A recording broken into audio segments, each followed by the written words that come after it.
Alrighty then. Hi guys, welcome back to my channel. So today I want to talk a little bit about books that I like to read. I feel like so far I've talked more about writing and my own book, but obviously as a writer I like to read a lot, and good writers should read a lot. So today I'm going to try a book selection tag, and this tag was originally created by Lenn Woolston, but I found it on Kim Chance's channel. And there's a variety of questions, so I guess I'm just going to jump right into it. Question 1. How do you decide what you're going to read next? Do you pick what's trending, read in a specific genre, or is it random? It really depends on what I read before. Lately I've been trying to read a lot more indie books so that I can support fellow indie writers, but I also like to switch back and forth between indie and well-known traditionally published books. Sometimes I'll read books that are older. For instance, right now I'm reading On the Road by Jack Kerouac, which was originally published in the 40s, I believe. So the next book that I read might either be a more recent indie book or a more recent traditionally published book. When it comes to genre, I tend to stick to young adult, either fantasy or contemporary, because those are my favorite genres to read. But every now and then I like to branch out and read something that's not exactly a favorite so that I can broaden my horizons, as my grandpa used to say. Question number 2. How important is the cover? Do you judge a book by its cover? Yes, I do. Of course, you've all heard the saying, you shouldn't judge a book by its cover, but book covers are really important. They can draw someone in or repel them. Sometimes you can tell what genre a book's going to be just by looking at the cover. Other times it's a complete mystery, and maybe that will pique your curiosity enough to actually pick it up and read the back. Or maybe you'll just see a cover that looks really chintzy and poorly made and you won't even bother to read the back because it just looks like crap. There are definitely certain types of covers that fit specific genres. For instance, a lot of romance books feature hunky guys without their shirts on and big-breasted women. And I'm not a big fan of romance, so if I see those types of covers, I don't bother picking them up. I don't just rely on the cover alone, but of course, cover is like a firm handshake. It can kind of give you an idea of what the book is going to be like. Number 3, do you read hardcovers, paperbacks, ebooks, or listen to audiobooks? When I reach for a book, my first instinct is to read paperbacks. I prefer buying paperbacks because they're lighter, they're usually less expensive, and they're a little bit easier to squish together on the bookshelf so I can fit more books onto one shelf. I don't mind hardcovers, but sometimes they tend to be a little bit more bulky, and I do sometimes read ebooks on my Kindle, but I always prefer an actual physical book. I also don't really read audiobooks, or I guess listen to audiobooks at all. And that's usually because for me, reading is something I want to sit down and do. It's sort of like an experience or an activity I want to have.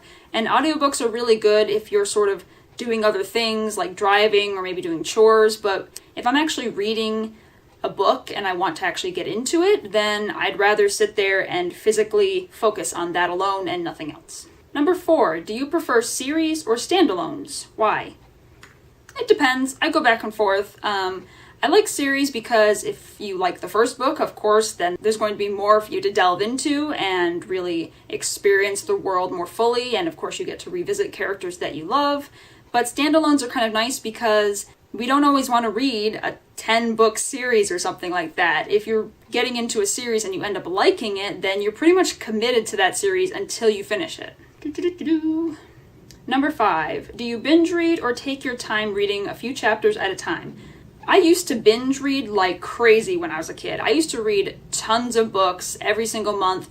I actually kept track of how many books I read in a year, just on paper. This was back before I used the internet, and I don't think Goodreads was really a thing, but one year I read about 113 books, which compared to a lot of people who don't really read much at all or who read just more for leisure, that's a lot.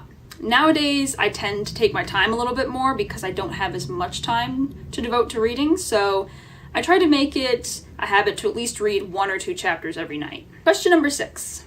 Bookmarks or dog ear? What do you use as a bookmark? That was kind of a weird way to inflect that. I generally use bookmarks to hold my place while I'm reading it, and I will dog ear certain pages where I find a quote or a passage that I really like or something I want to reference back to later. Bookmarks, I usually just use an actual bookmark.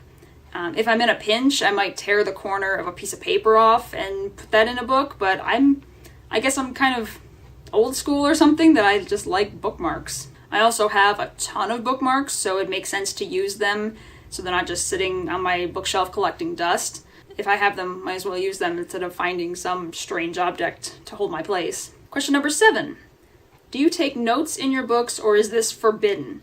I don't really write notes in my books. I've written notes in my own book, Blood of Fire. That's usually just so I can keep track of important things to use later on. However, in novels that I'm reading for fun, I'll usually underline in pencil, sometimes pen, but now I try to underline in pencil so that I can erase it later if I need to, passages or quotes that I like. So I usually underline something that I like and then dog-ear the page so that I can come back to it later. Question number 8. How soon do you read a new book? Do you rush to another one or need some time in between?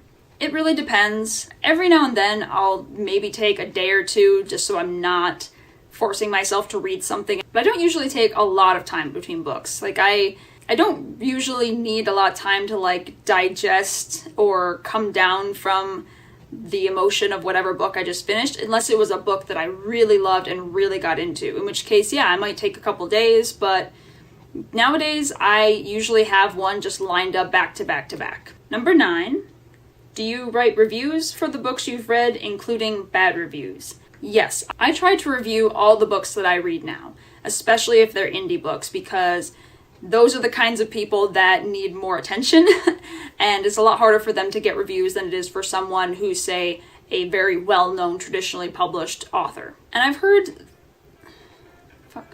Hello? So I'm just gonna have to pick up where I left off. I think I'm in the frame. But definitely for indie authors, I try to do it as soon as I can so I don't forget what I thought of the book, and I can write more details about my thoughts on their book and their writing. And when it comes to bad reviews, here's the thing. I'm actually pretty lenient with my reviews. I think I average around 4-star reviews, and I give 5 stars if something just really blew my mind and any issues I had were few and far between or just really didn't bother me that much. I think usually the lowest reviews I give are 3 stars, which is just sort of an average, meh kind of book. Any book that I literally hated enough to give a bad review, I probably didn't even finish it. And I generally don't review books I didn't finish because I don't have a full idea or a full opinion of the book as a whole. If I genuinely hated a book so much because it was very poorly written or just everything was wrong with it, then yes, I might give a 1 or 2 star review if I felt that strongly. But I generally don't review books I don't like because I generally don't finish books I really, really don't like. And one of the interesting things I read, I believe it was in a comment on someone's post in some group, someplace online somewhere. Someone mentioned that they always give 5-star reviews, especially to people who have given them 5-star reviews, even if they didn't really think the book was a 5-star book. And I don't think that's a great thing to do. Yes, I understand that if you are an indie writer, you want as many good reviews as possible, and well, obviously traditionally published authors want that as well, but for indie authors, it can be much more of a make or break sort of situation for them. I feel like they would take it much more personally because every single review counts so much. But if someone wrote a book that I thought was a 3-star or 2-star book, I'm not going to give them 5 stars just to be nice or just to help them out, because I feel like that doesn't help them really. And that might sound kind of harsh, but I would rather get a well thought out, honest 3-star review where someone genuinely told me what they did and did not like, rather than get a 5-star review and glowing praise when I know that I haven't written something that is absolutely perfect. Of course, I love 5-star reviews, don't get me wrong, and I don't think my book personally deserves a 1 or 2-star review. However, you're not doing any authors any favors by giving them nothing but praise and no constructive criticism. So if someone thinks a book is 3 stars or 4 stars, then you should give them that. If you think it's 5 stars, that's awesome. If you think it's 1 star, then congratulations for finishing a 1-star book that it sounds like you hated. But even if that is the case and you give someone a 1 or 2 stars because you really didn't like a lot of things, I would hope that you would make it more of a critique where you do mention the things that you did like and not just slander the book and say that it was awful just because it wasn't your cup of tea. So that's how I feel about reviews. And the 10th and final question, What's your favorite book to recommend to others? Can I say my book? That's really hard because not everyone likes the same types of books. If someone were to come up to me and say, recommend a book, I would say, well, what genres do you like? Because I do prefer young adult books and I like fantasy and contemporary, but a lot of people don't like fantasy or young adult contemporary. A lot of people don't like young adult. Maybe I have a favorite children's book. That doesn't mean that everyone wants to read it, you know? If someone were to ask me, what's a children's book you really like? I would say The Pokey Little Puppy. That's one of my favorite children's books when I was a kid.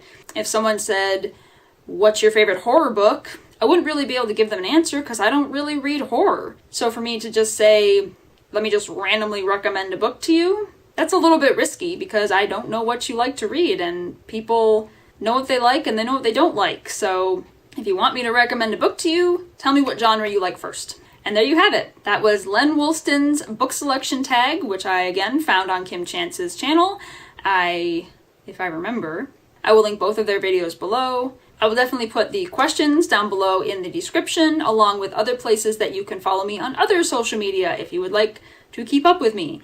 If you would actually like some more specific book recommendations, you can always check out my Goodreads page where I review books. And if you would like to try this tag for yourself, go ahead, I tag you, person. If you'd like to check out my young adult dystopian fantasy novel, Blood of Fire, I will also link that down below in the description. If you like this video, please give it a thumbs up and subscribe if you'd like to see more stuff. Also, if you'd like to see more book reviews or book recommendations or just bookish talk in general, instead of just writing stuff or stuff about my book, definitely leave me a comment below and let me know what you'd like to see. So until next time, see ya!